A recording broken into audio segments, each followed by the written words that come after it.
అందరికీ దేవుని నామం పేరిట శుభములు. ఈరోజు తపస్సు కాలంలోని 12వ రోజులోకి మనం ప్రవేశించాం. సో ఈరోజు మనం తెలుసుకోబోయేటువంటి అతి ముఖ్యమైనటువంటి అంశం, అతి ముఖ్యమైనటువంటి టాపిక్ ఏంటి అంటే కుటుంబం. కుటుంబం అనేది ఏంటి, దాని యొక్క పుట్టుపూర్వోత్తరాలు ఏంటి, బైబిల్లో ఏ విధంగా ఉంది అనేది ఈరోజు మనము కుటుంబం అనే దాని అంశం గురించి తెలుసుకోబోతున్నాం. సో కుటుంబము అనగానే దేవుడు వేసినటువంటి ఒక పునాది రాయి. దేవుడే మొదటగా సృష్టికి ఒక పునాది రాయిగా మూలంగా ఈ యొక్క కుటుంబాన్ని, ఆదాముని అవ్వని ఒక కుటుంబంగా జత చేసి సృష్టిని ఆరంభించాడు.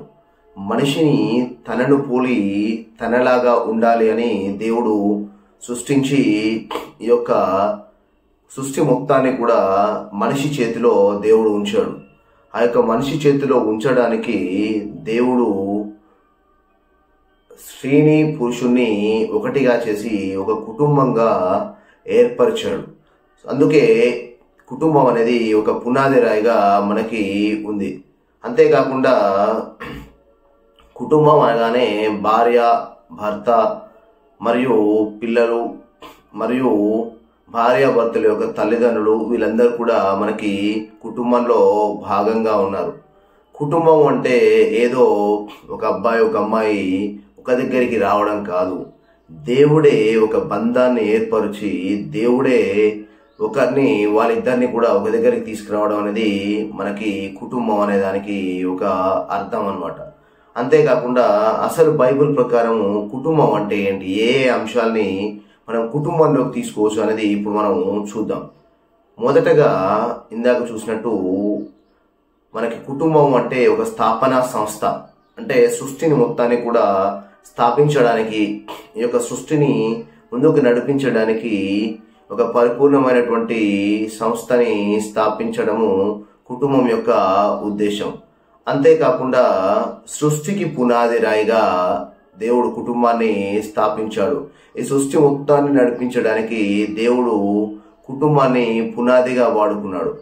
ఒక ఆదాము అవ్వలాగానే కాకుండా నోవా జలప్రలయం అప్పుడు కూడా నోవాకి దేవుడు చెప్పాడు, ప్రతి ఒక్క దానిని, ఒక్కొక్క జతని, ఒక్కొక్క కుటుంబాన్ని తీసుకొని ముందరికి వెళ్ళు, జలప్రలయము రాబోతుంది, జలప్రలయం తర్వాత సృష్టి కొనసాగాలి, సృష్టి అంతం కాకూడదు అనేటువంటి ఉద్దేశంతో అప్పుడు కూడా దేవుడు కుటుంబాన్నే ముందరికి నడిపించాడు. అందుకే పునాది రాయిగా, సృష్టికి పునాది రాయిగా మనం కుటుంబాన్ని చెప్పుకోవచ్చు. మూడవదిగా తల్లిదండ్రుల అధికారం మరియు బాధ్యత. తల్లిదండ్రులు అనేవాళ్ళు ఒక కుటుంబాన్ని ముందుకు నడిపిస్తూ కుటుంబంపై ఒక అధికారాన్ని కలిగి మరియు వారి బాధ్యతలని నెరవేరుస్తూ ఉండాలన్నమాట.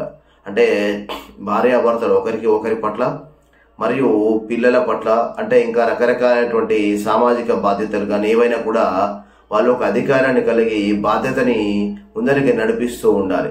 అంతేకాకుండా కుటుంబం అనేది ఐక్యతకు, సామరస్యానికి నెలవై ఉండాలి.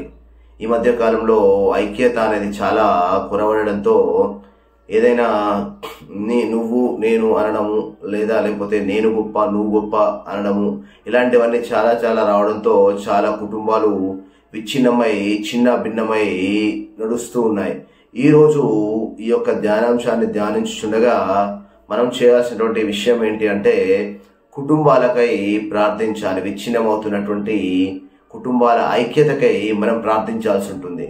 అంతేకాకుండా మనం కుటుంబాన్ని సామరస్యానికి ఒక ఉదాహరణగా చెప్పుకోవచ్చు.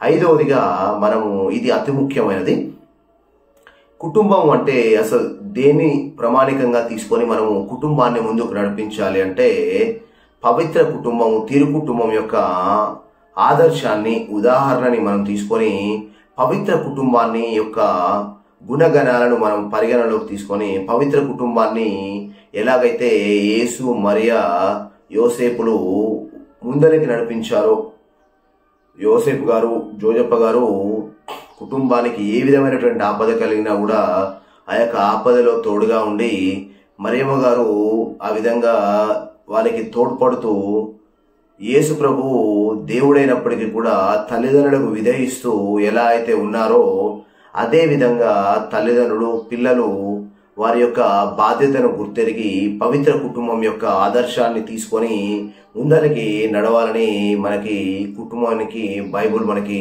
ఒక ఉదాహరణను సూచిస్తుంది. అంతేకాకుండా ఆరవదిగా మనం తీసుకుంటే కుటుంబము దేవుడు మరియు దేవుని యొక్క ఆశీర్వాదంగా మనం చెప్పుకోవచ్చు. కుటుంబము అంటే దేవుడు ఆశీర్వదించి దేవుడు జతపరిచినది. అందుకే బైబిల్లో చెప్పబడింది, దేవుడు జతపరిచిన దానిని మానవ మాతృడు వేరుపరపకుండును గాక. ఏదో ఇద్దరు, ఒక మగ ఒక ఆడ, అంటే ఇద్దరు ఒక దగ్గరికి వచ్చి, స్త్రీ పురుషులు ఒక దగ్గరికి వచ్చి ఏదో మన ఇద్దరము మ్యారేజ్ చేసుకుందాము, లేకపోతే వివాహం చేసుకుందాం, వివాహ బంధంలో ఒకటవుదాము అనేటువంటి విధంగా అయ్యేది కాదు. మనము ఎంతగా ఆలోచించినప్పటికీ దేవుని ప్రణాళిక, దేవుని చిత్తం అనేది లేనట్లయితే ఆ యొక్క వివాహ బంధం ఒకటి కాదు. ఒకవేళ ఒకటైనా కూడా ఆ వివాహ బంధం నిలబడదు. దేవుడే వివాహాన్ని ఆశీర్వదించి, దేవుడే స్త్రీని పురుషుని ఎవరితో ఉండాలి అనేటువంటిది నిర్ణయించి దేవుడే ఒక కుటుంబాన్ని నిర్మిస్తున్నారు. కాబట్టి ఇది మీరు నేను అనుకుంటే అయ్యేది కాదు. దేవుడే స్వంతగా ఒక కుటుంబాన్ని నిర్మించారు. సో అది మనం గుర్తుపెట్టుకోవాల్సినటువంటి అంశం. ఆ యొక్క దేవుడి ప్రణాళికను ఒకవేళ మనం ఆల్రెడీ ఈ కుటుంబంలో ఉన్నట్లయితే దేవుడు మనకిచ్చిన బాధ్యతను బట్టి దేవునికి మనము వందనాలు చెల్లిస్తూ మరియు దేవుని యొక్క ప్రణాళిక గురించి మనం ప్రార్థించాలి.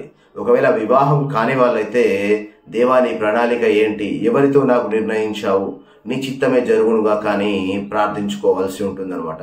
అంతేకాకుండా ఏడవదిగా మనం చూసినట్లయితే కుటుంబము ప్రపంచానికి ఒక ప్రకటన కావాలి.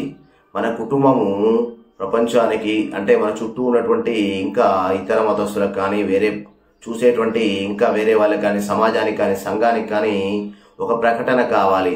మనమే ఒక ఉదాహరణ కావాలి. అలనాడు తిరు కుటుంబం ఏ విధంగానైతే ప్రపంచానికి నాడు నేడు ఇంకా ఎన్నడూ కూడా ఒక ఆదర్శంగా నిలబడిందో, మన కుటుంబాలు కూడా అలా ఆదర్శంగా కావాలి అని బైబిల్ మనల్ని కోరుకుంటూ ఉందన్నమాట. దైవ వాక్యానుసారం చూసినట్లయితే మత్తయి 4వ అధ్యాయము 4వ వచనం నుండి 6వ వచనం వరకు చూసినట్లయితే, ప్రారంభం నుంచి సృష్టికర్త వారిని స్త్రీ పురుషులుగా సృజించారని మీరు చదవలేదా? ఈ కారణం చేతనే పురుషుడు తల్లిని తండ్రిని విడిచి తన భార్యను హత్తుకొని ఉండును, కావున వారి ఇరువులు ఏక శరీరులై ఉందురు. కనుక వారిరువులు భిన్న శరీరులు కాక ఏక శరీరులై ఉన్నారు. దేవుడు జతపరిచిన జంటను మానవ మాతృడు వేరుపరపరాదు అని యేసు పలికను. ఈ విధంగా మనం చూసినట్లయితే దేవుడు జతపరిచిన జంటను మానవుడు వేరుపరపరాదు అని చెప్పున్నారు. కాబట్టి ఖచ్చితంగా కుటుంబం అనేది దేవుడు ఏర్పరిచినటువంటి ఒక ప్రణాళిక. అలాగే మనం చూసినట్లయితే పౌలు కొలొస్సీలకు రాసిన లేఖ 3వ అధ్యాయం 18 నుంచి 21వ వచనం వరకు చూసినట్లయితే, భార్యలారా మీరు మీ భర్తలకు విధేయులుగా ఉండుడు, క్రీస్తుకు చెందిన వారుగా మీరు చేయవలసిన కార్యం ఇది. భర్తలారా మీరు మీ భార్యలను ప్రేమింపుడు, వారి పట్ల కఠినముగా ప్రవర్తింపకుడు.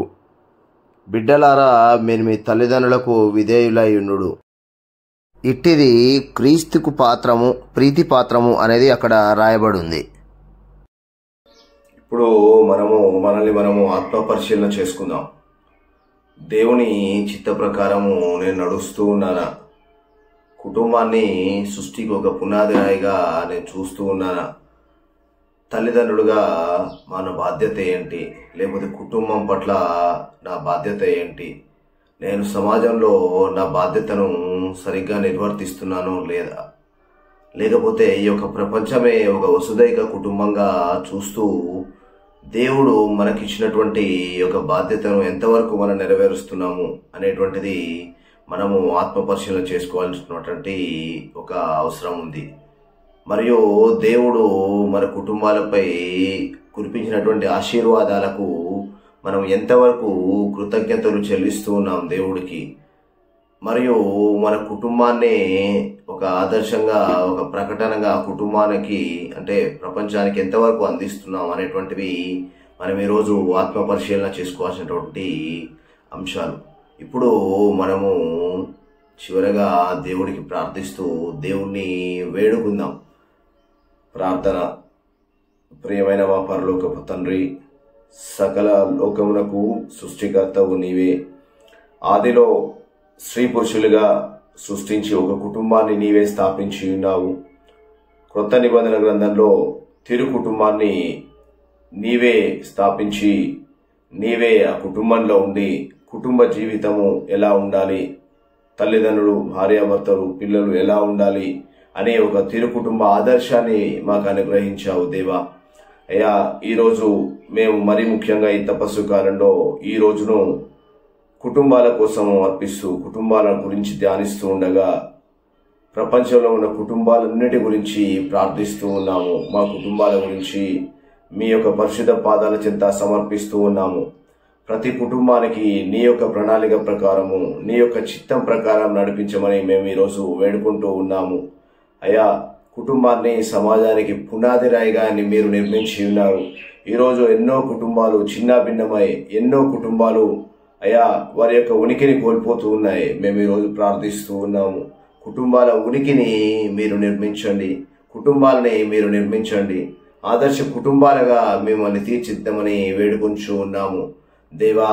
మీ ఆ కుటుంబాలన్నిటిలో కూడా మీ యొక్క త్రిత్వైక దైవం యొక్క ఉనికిని స్థాపించండి దేవా. ఎన్నో కుటుంబాలు చిన్న భిన్నమైపోతూ ఉండగా కుటుంబం యొక్క విలువలను వారు తెలుసుకొని అయా కుటుంబాల యొక్క విలువల ప్రకారం వారు జీవించే విధంగా వారిని దీవించమని నడిపించమని, మా యొక్క కుటుంబాలలో మీ యొక్క త్రిత్వైక శక్తిని నెలకొల్పమని మా నాథుడును మీ కుమారుడైన దివ్య పరిశుద్ధ నామమున పరిశుద్ధాత్మ శక్తి ద్వారా పరిశుద్ధాత్మ యొక్క సహవాసం ద్వారా వేడుకొంచు మిమ్మల్ని అర్థించున్నాం మా పరమ తండ్రి. Amen, amen, amen. దేవుడు మనతో ఉండి మనల్ని దీవించి నడిపించును గాక. ఆమెన్.